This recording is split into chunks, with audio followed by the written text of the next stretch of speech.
새해에 부처님이 전하는 내려놓음의 지혜. 새해마다 우리는 더 잘 살겠다고 다짐합니다. 하지만 부처님은 정반대로 말씀하십니다. 덜 애써도 되는 것부터 내려놓아라. 축적의 시대를 살아온 우리, 여러분께서 살아오신 지난 수십 년은 참으로 격동의 시간이었습니다. 전쟁의 폐허에서 시작해 산업화를 거쳐 정보화 시대까지 우리는 끊임없이 무언가를 얻기 위해 달려왔습니다. 더 좋은 학벌, 더 넓은 집, 더 안정적인 노후 자금. 이 모든 것이 필요했고 당연한 목표였습니다. 그런데 이제 인생의 후반부에 접어들면서 문득 이런 질문이 떠오르지 않으십니까? 내가 이렇게 많은 것을 모았는데 왜 마음은 더 무거워졌나? 경제학자들은 한계 효용 체감의 법칙을 말합니다. 처음 얻는 것은 큰 기쁨을 주지만 같은 것을 더 얻을수록 기쁨은 점점 줄어든다는 이론입니다. 그런데 부처님은 2500년 전에 이미 더 근본적인 진리를 간파하셨습니다. 문제는 양이 아니라 집착이라는 것입니다. 우리가 무언가를 소유하는 순간 사실은 그것이 우리를 소유하기 시작합니다. 넓은 집은 관리의 부담을, 많은 재산은 걱정의 씨앗을, 명예는 체면, 유지의 압박을 가져옵니다. 자녀에 대한 기대는 관계의 긴장으로, 건강에 대한 집착은 오히려 불안으로 이어집니다. 심리학자 칼 융은 인생을 두 단계로 나눴습니다. 전반부는 확장의 시기, 후반부는 통합의 시기라고 말입니다. 50대를 넘어서면서 우리는 자연스럽게 인생의 후반부로 접어듭니다. 이제는 더 얻는 것보다 잘 정리하는 것이, 더 쌓는 것보다 의미 있게 나누는 것이 중요해집니다. 하지만 우리 세대는 평생 더하기만 배웠습니다. 빼기는 배운 적이 없습니다. 그래서 어렵습니다. 무엇을 내려놓아야 할지, 어떻게 내려놓아야 할지 막막합니다. 부처님의 가르침 중 가장 핵심은 사성제입니다. 첫째, 삶에는 고통이 있다는 진리. 둘째, 고통에는 원인이 있다는 진리. 셋째, 고통은 소멸될 수 있다는 진리. 넷째, 고통을 소멸하는 길이 있다는 진리입니다. 여기서 주목할 점은 두 번째 진리입니다. 부처님은 고통의 원인을 가래라고 하셨습니다. 그것은 집착이라고 명확히 말씀하셨습니다. 우리가 무언가에 매달리고 영원히 변하지 않기를 바라고 내 뜻대로 되기를 원하는 그 마음이 고통의 뿌리라는 것입니다. 팔정도에는 정진이라는 항목이 있습니다. 많은 분들이 이를 열심히 노력하는 것으로 이해합니다. 틀린 말은 아니지만 정확하지도 않습니다. 정진의 원어는 삼마비야마입니다. 이는 올바른 노력 또는 균형 잡힌 정진을 의미합니다. 부처님은 악한 것은 일어나지 않게 하고 이미 일어난 악은 소멸시키며 선한 것은 일어나게 하고 이미 일어난 선은 증장시키는 것이 정진이라고 하셨습니다. 여기서 절반은 하는 것이지만 나머지 절반은 하지 않는 것과 그만두는 것입니다. 진정한 노력에는 내려놓음이 반드시 포함됩니다. 부처님의 첫 설법인 초전법륜경에서 가장 먼저 강조하신 것이 중도입니다. 쾌락에 빠지지도 말고 극단적인 고행에 빠지지도 말라는 가르침입니다. 중도는 단순히 중간을 취하는 것이 아닙니다. 양극단의 집착을 모두 버리는 것입니다. 50대 이후의 삶에서 중도는 특별한 의미를 갖습니다. 자녀에게 모든 것을 쏟아붓지도 말고 완전히 무관심하지도 말 것. 건강을 소홀히 하지도 말고 지나치게 집착하지도 말 것.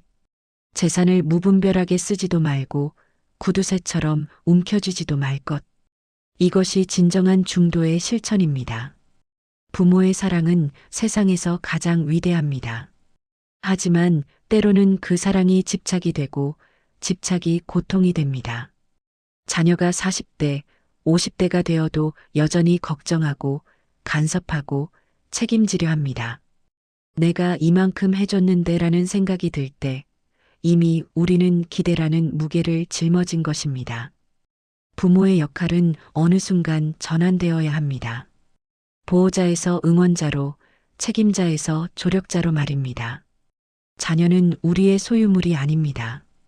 칼릴 지브라는 당신의 자녀는 당신의 자녀가 아니다. 그들은 생명 그 자체의 갈망으로 태어난 아들, 딸이다라고 했습니다. 자녀의 인생은 그들의 것입니다. 우리는 그저 한 구간을 함께 걸어온 동반자일 뿐입니다. 이제는 자녀가 스스로 넘어지고 일어서는 것을 지켜봐야 합니다. 그것이 진정한 사랑입니다. 나이가 들수록 체면이 더 중요해지는 것 같습니다. 이 나이에 창피하게 우리 집안 체면에 남들이 뭐라고 하겠어 같은 말들이 자주 나옵니다. 하지만 냉정히 말씀드리면 다른 사람들은 우리가 생각하는 것만큼 우리에게 관심이 없습니다. 심리학에 스포트라이트 효과라는 것이 있습니다. 우리는 자신이 무대 위 스포트라이트를 받는 주인공인 것처럼 느끼지만 실제로 다른 사람들은 각자의 삶에 바쁩니다. 부처님은 남이 나를 비난하거나 칭찬해도 동요하지 말라고 하셨습니다.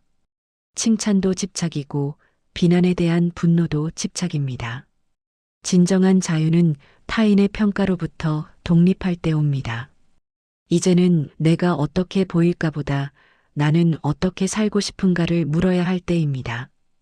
그때 그렇게 하지 말았어야 했는데 다시 돌아갈 수 있다면 우리는 종종 과거에 갇힙니다. 특히 중년 이후에는 더욱 그렇습니다. 이루지 못한 꿈, 실수했던 선택, 상처 준 관계들이 마음속에서 반복 재생됩니다. 그러나 부처님은 과거는 이미 떠나갔고 미래는 아직 오지 않았으며 현재만이 실제한다고 하셨습니다. 과거를 되새기는 것은 이미 불타버린 집터를 계속 바라보는 것과 같습니다. 후회는 책임감과 다릅니다. 책임감은 과거의 잘못을 인정하고 현재에서 더 나은 선택을 하는 것이지만 후회는 바꿀 수 없는 과거에 에너지를 낭비하는 것입니다. 용서하십시오. 다른 사람만이 아니라 자신도 용서하십시오.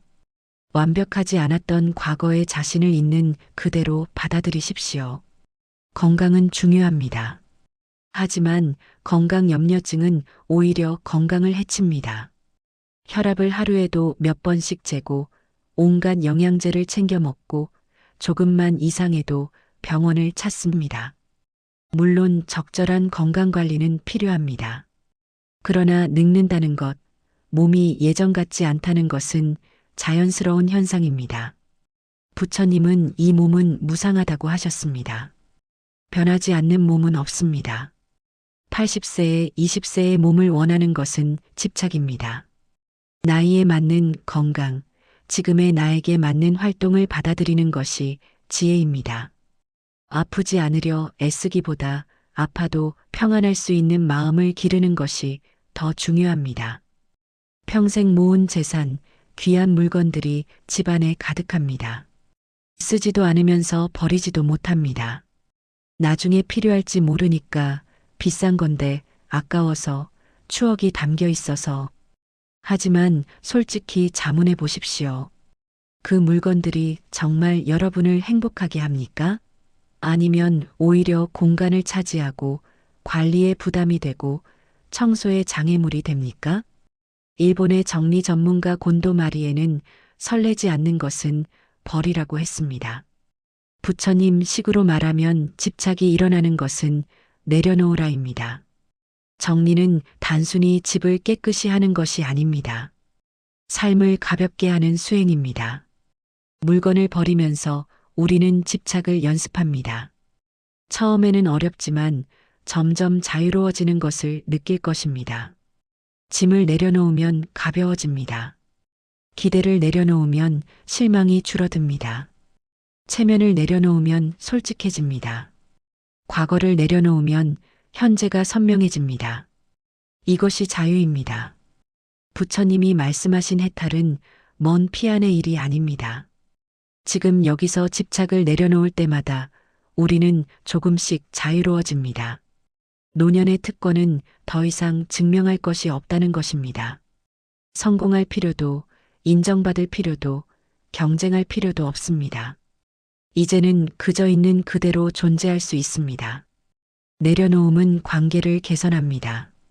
자녀에 대한 기대를 내려놓으면 오히려 더 가까워집니다.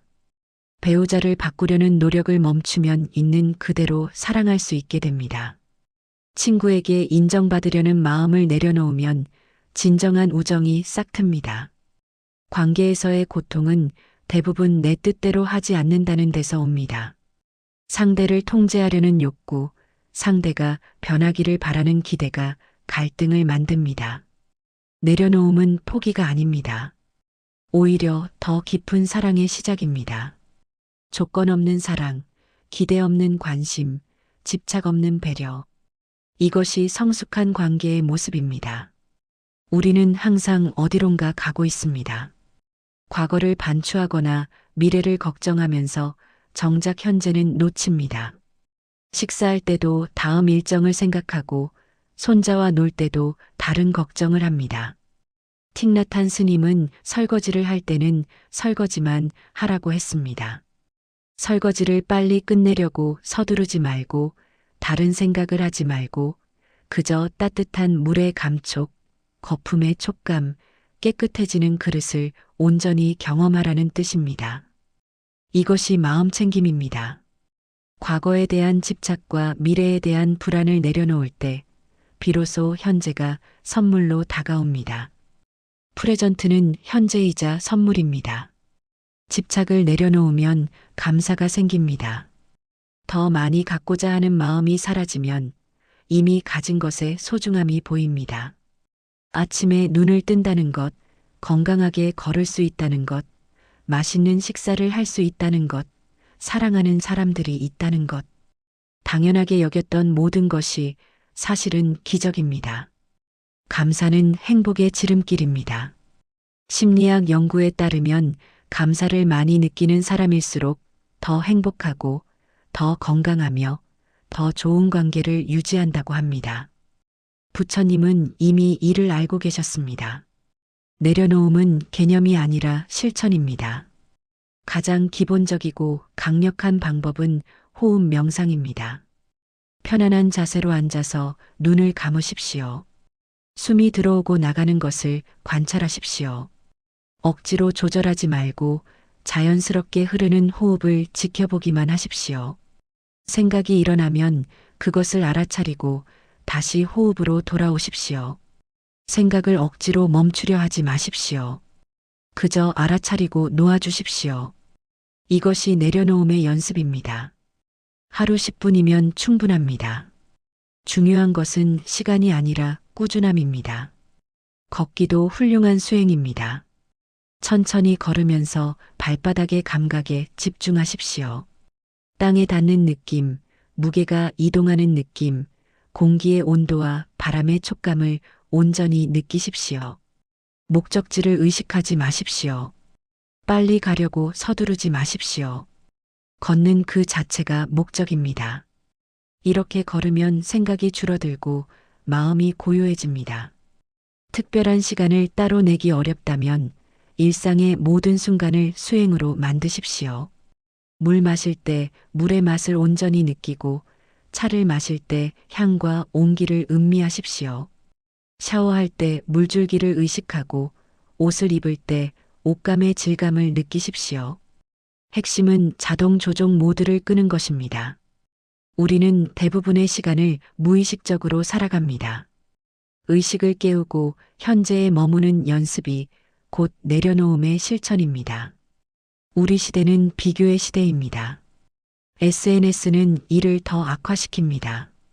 다른 사람의 여행 사진, 손주 자랑, 건강한 모습을 보면서 우리는 자신과 비교합니다. 부처님은 남과 비교하지 말고 어제의 나와 비교하라고 하셨습니다. 중요한 것은 남보다 나은 것이 아니라 어제보다 조금 더 평안해지는 것입니다. 비교는 집착의 다른 이름입니다. 비교를 멈추는 순간 우리는 자신만의 속도로 살 수 있습니다. 우리 사회는 노년을 쇠락의 시기로 봅니다. 하지만 부처님의 가르침에서 노년은 완성의 시기입니다. 과일이 무르익듯 인생도 무르익습니다. 젊었을 때는 날카로웠지만 이제는 부드러워졌습니다. 경쟁적이었지만 이제는 여유로워졌습니다. 많은 것을 원했지만 이제는 적은 것으로도 만족합니다. 이것이 지혜입니다. 지식이 아니라 체득한 깨달음입니다. 책에서 읽은 것이 아니라 삶으로 증명한 진리입니다.